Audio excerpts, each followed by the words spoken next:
Bedford, Massachusetts, which is like 20 minutes from here. It's a suburb of Massachusetts. I've had music literally all of my life. I mean, my mom always tells me stories about when she was pregnant with me. She'd put the headphones on her belly. I mean, it's just been, I can't remember a time when I didn't have music. My parents are both musicians.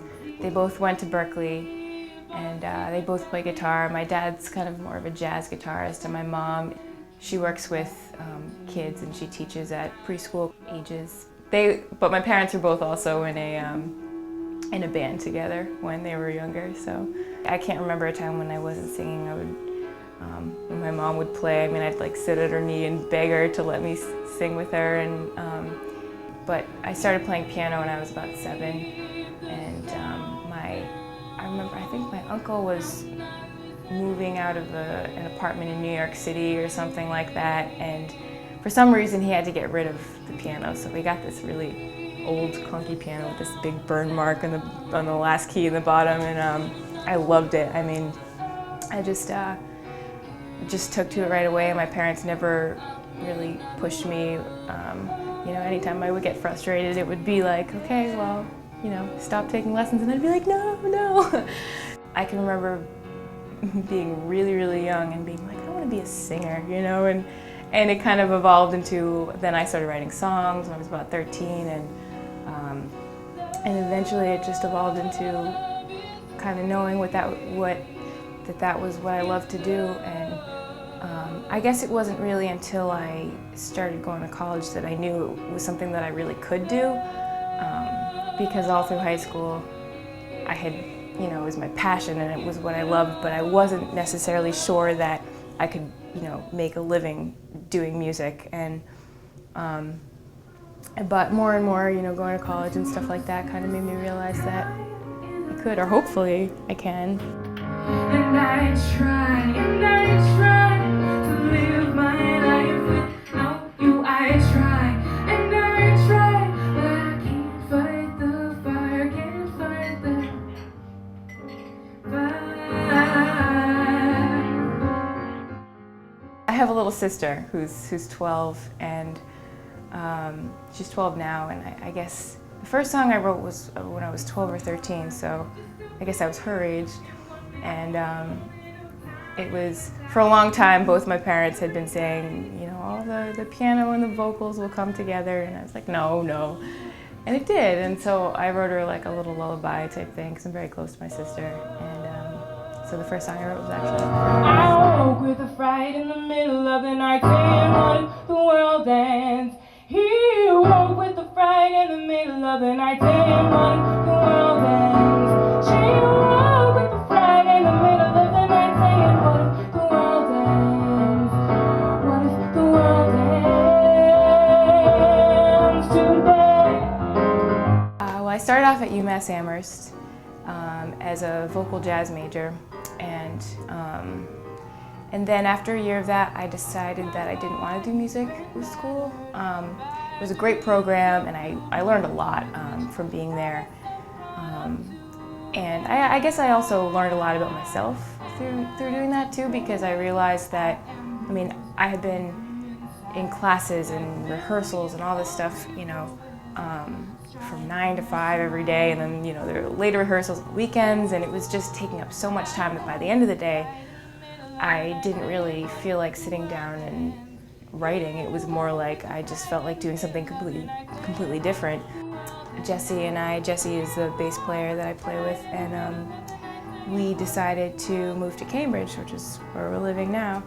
And now I go to UMass Boston, and I'm studying social psychology, so something completely different, and I love it. And it's kind of gives me time and space to be able to do my music, because I spend the day, studying something else that I'm interested in, and it kind of, in a way, it goes hand in hand with music, but it doesn't stifle it. It doesn't really. When I was doing music all day, every day, it was too much of the same thing, In terms of songwriting, it absolutely goes hand in hand, because you're writing about people, you're writing about the world around you, you're writing about how you interpret you know, your relationships, your surroundings, your society, and through studying people and through studying my environment, I'm kind of learning to question, you know, the way that I look at things and the way that I deal with people or the way that I see things, and it's interesting. I really enjoy it. If I could drown my days and flood my nights with sun eclipse and moon mist, then I, so long since waiting, weary from the plight, would build an ark and... Frondescence means bursting into leaf, and so the song itself was written as a poem first, actually.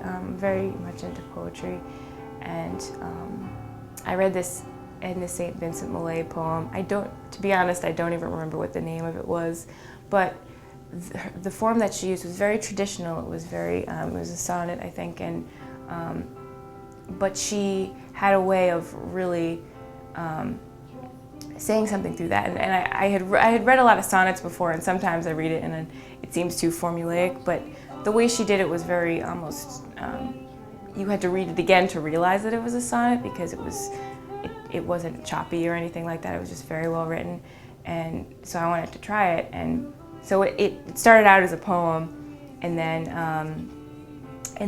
I think I kind of stumbled upon the word. Somehow I was trying to find a title for it and was looking in a thesaurus or something, and just like related words, one word relating to another. And I found that word, and I thought, oh, I really like that. I've never heard it before, and it's kind of has a cool meaning. Soon the sun would rise, and with it I would feel the gentle glow, and only then on tranquil seas I know when spring is born, I know I am alive. When spring is born, I know I will survive.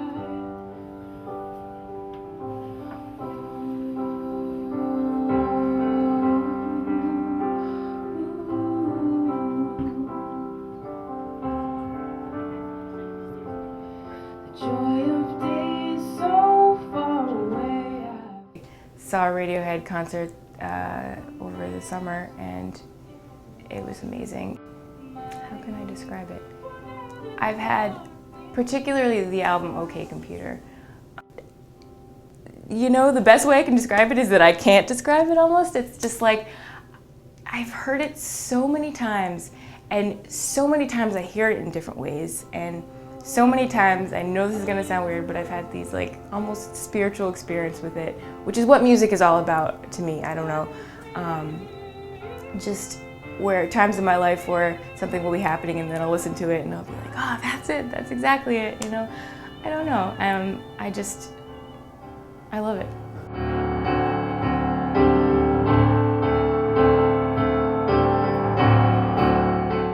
Doesn't belong, but I just keep singing, ringing, until it's very clear my... I wrote it when I was at my first year at UMass Amherst, and it was just about the frustration of feeling like, you know, it doesn't have to be, I guess, literal, you know, I mean, my idea is when you write a song, it means something to me, but then to somebody else who hears it, it might mean something else. So the general idea is, you know, you're waiting for something to happen that you really want, and you know what you want, and, you know, it's just the idea, come on.